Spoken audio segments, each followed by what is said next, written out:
ሰላም እንዴት ናችሁ? ዲዛይን ኦንላይን ስኩል ቤተሰቦች ዛሬም ጠቃሚ በሆነ ቪዲዮ ድጋሚ ተገናኝተናል። ባለፉት ቪዲዮዎች ላይ ያየነው አጠቃላይ ስለ እንግሊዘኛ ፊደላቶች ባህሪያቶቻቸው ተመልክተናል። ከዛ ባለፈው እንዳልኩት ልክ የእንግሊዘኛ ፊደል እንደ አማርኛ ፊደላቶች አንዱ ፊደል አንድ ድምፅ አይደለም የሚኖረው፣ አንዳንዶች ሁለት ድምፅ ከዛም ባለፈ ደግሞ ሶስት ድምፅ አራት ድምፅም የሚያወጡ የእንግሊዘኛ አንድ ፊደል ይኖራል። ስለዚህ እንግሊዘኛ ማንበብ ከባድ የሚያደርገው የእያንዳንዱን ፊደል የተለያዩ ድምፆቻቸውን በትክክል አለመለየት ነው ማለት ነው። ለምሳሌ ባለፈው የሚያየነው ነገር ምንድን ነው? ኤ ፊደል ለምሳሌ ከቫውል አንጻር ነው። ኤ ፊደል ሎንግ ሲሆን ኤ ይሆናል፣ ሾርት ሲሆን ደግሞ አ ይሆናል። ኢ ፊደል ሎንግ ሲሆን ኢ ነው፣ ሾርት ሲሆን ደግሞ ኤ ይሆናል። አይ ፊደል ሎንግ ሲሆን አይ ነው፣ ሾርት ሲሆን ደግሞ ኢ ነው። ኦ ልዩነት የሌለው ይመስላል፣ ግን ሎንግም ሾርትም ድምፅ አለው። የመጀመሪያው ኦ ክብ አድርገን የምናነበው፣ ሌላኛው ደግሞ ኦ። እሱን ደግሞ በቃል ውስጥ እንዴት እንደሆነ አሳያችኋለሁ። ዩ ፊደል ሎንግም ሲሆን ሾርትም ሲሆን ሁለት ድምፅ ያወጣሉ። አንዳንድ ጊዜ ሎንግ ሲሆን ዩ የስሙ ትክክለኛው የፊደሉ ስም ማለት ነው፣ ኡም ይሆናል ሎንግ ሲሆን። ሾርት ሲሆን ደግሞ አ እና ኤ ይሆናል ማለት ነው። አራት ድምፅ ይኖረዋል። ስለዚህ የነዚህን ድምፆች የነዚህን ፊደላቶች የተለያዩ ድምፆችን ማወቅ እንግሊዝኛን ለማንበብ መሰረታዊ የሆነ ነገር ነው። ስለዚህ አንድ ፊደል የተለያየ ድምፅ እንደሚያወጣ አይተናል። ዛሬ ደግሞ የምናየው እነዚህን የተለያዩ ድምፆችን መች ነው የምንጠቀመው፣ እንዴት ነው የምንጠቀመው፣ ቦታ ሳንቀያየር ለማንበብ እንዲረዳን የነዚህን ፊደል አጠቃቀም ህጎችን ዛሬ በደንብ እናያለን ማለት ነው። ስለዚህ ጥቂት እንደ ሩል የተቀመጡ ነገሮችን ዛሬ ያሳያችኋለሁ። የመጀመሪያው ነገር የምናየው ሁለት ህጎችን እናያለን ሎንግ አድርገን ለማንበብ። ሎንግ ስንል የፊደሉ ስም ነው። ልክ የእንግሊዝኛ ፊደላቶች ስንጠራ የምንጠራው የፊደሉ ስሙ ሎንግ ተብሎ ይጠራል። ሌላኛው ድምፁ ደግሞ ሾርት እንደሆነ ነግሬያችኋለሁ። ሾርት የሚለውን ሳውንድ ብላችሁ መያዝ ትችላላችሁ። የመጀመሪያው ሎንግ አድርጋችሁ የምታነቡት የመጀመሪያው ህግ ምንድን ነው? ቫውል ኮንሶናንት ኢ የሚባል ሩል አለ። ይሄ ምን ማለት ነው? በአንድ ቃል ውስጥ የመጨረሻ ሶስቱ ፊደሎችን ታዩና ቫውል ከሆነ የመጨረሻ ሶስቱ ፊደል ታያላችሁ። የመጀመሪያው ቫውል ከሆነ ቫውል ስንል ከአምስቱ አንዱ ቫውል ሊሆን ይችላል። ከሱ ቀጥሎ አንድ ኮንሶናንት ካለ እና መጨረሻ ላይ ኢ ካለ ያንን ቃል በሎንግ ታነባላችሁ ብያለሁ። ስለዚህ የመጀመሪያው ኤን እንመልከት።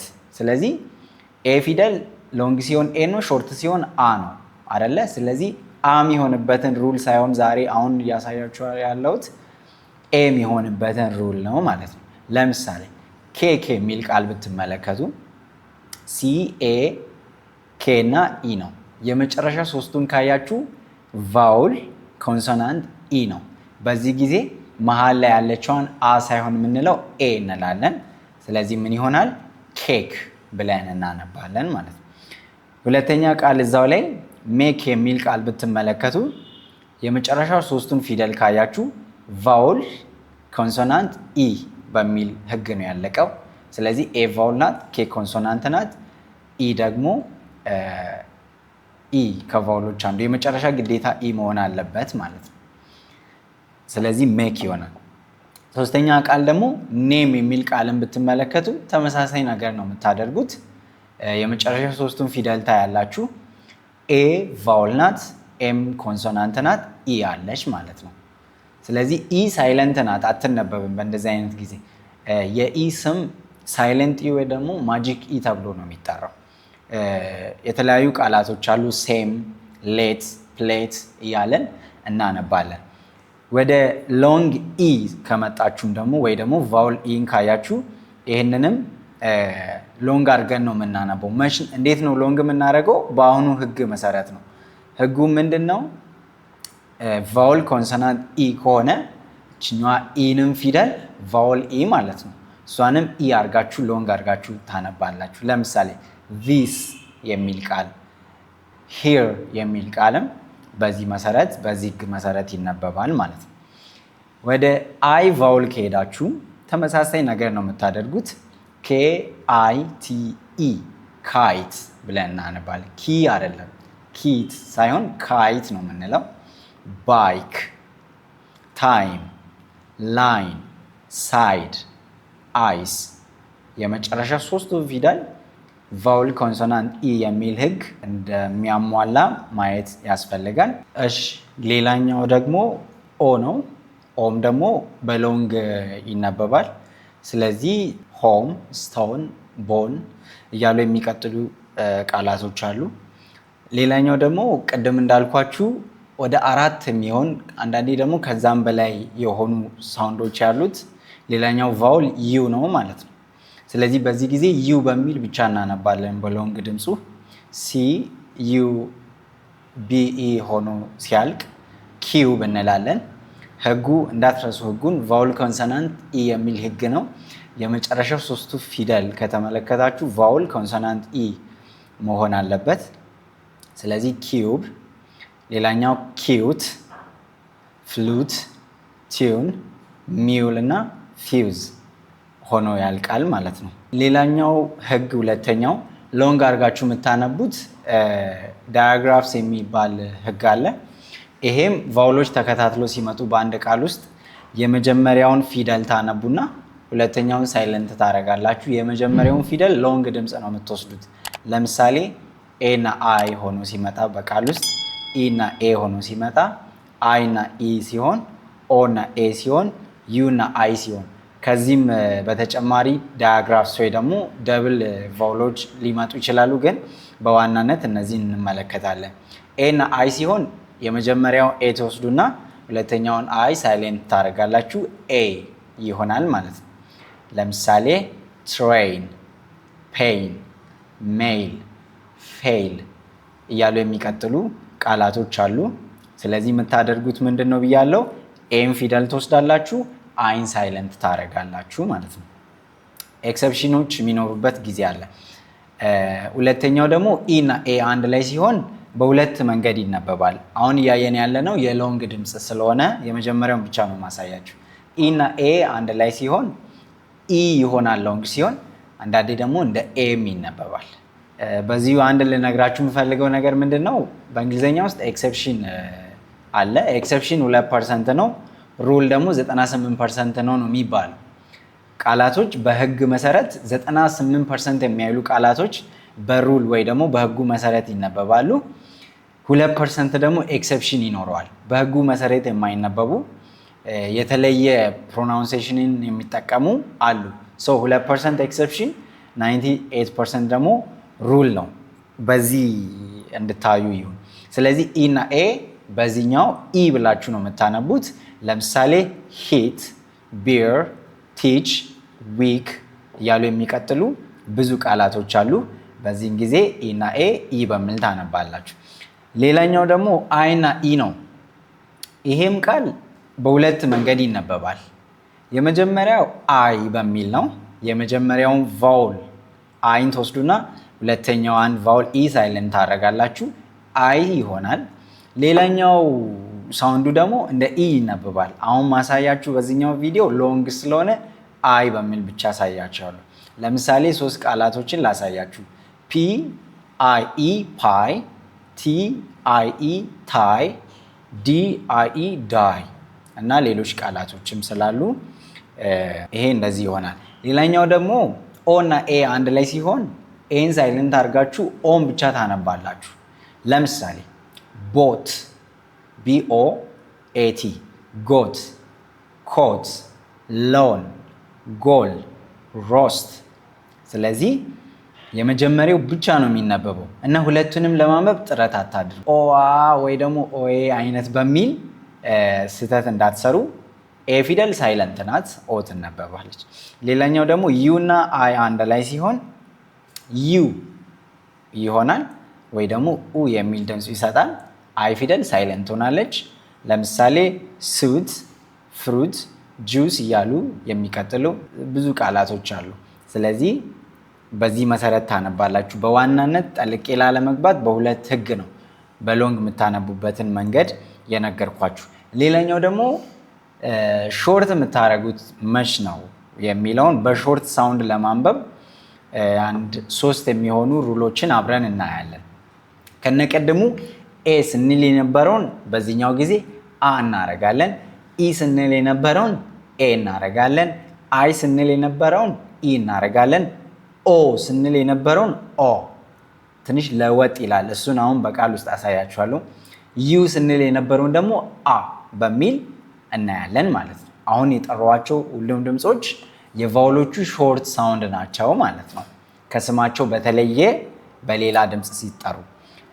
የመጀመሪያው ህግ ምንድን ነው? ሲቪሲ ፓተርን የሚባል ህግ አለ። ኮንሶናንት ቫውል ኮንሶናንት ማለት ነው። ሲቪሲ ማለት ምን ማለት ነው? ሌላኛው ስሙ ክሎዝድ ሲለብል ተብሎ ነው የሚጠራው። አንድ ቫውል በሁለት ኮንሶናንቶች መሃል ሲሆን በዚህ ጊዜ ያንን ቫውል ሾርት አድርጋችሁ ታነባላችሁ።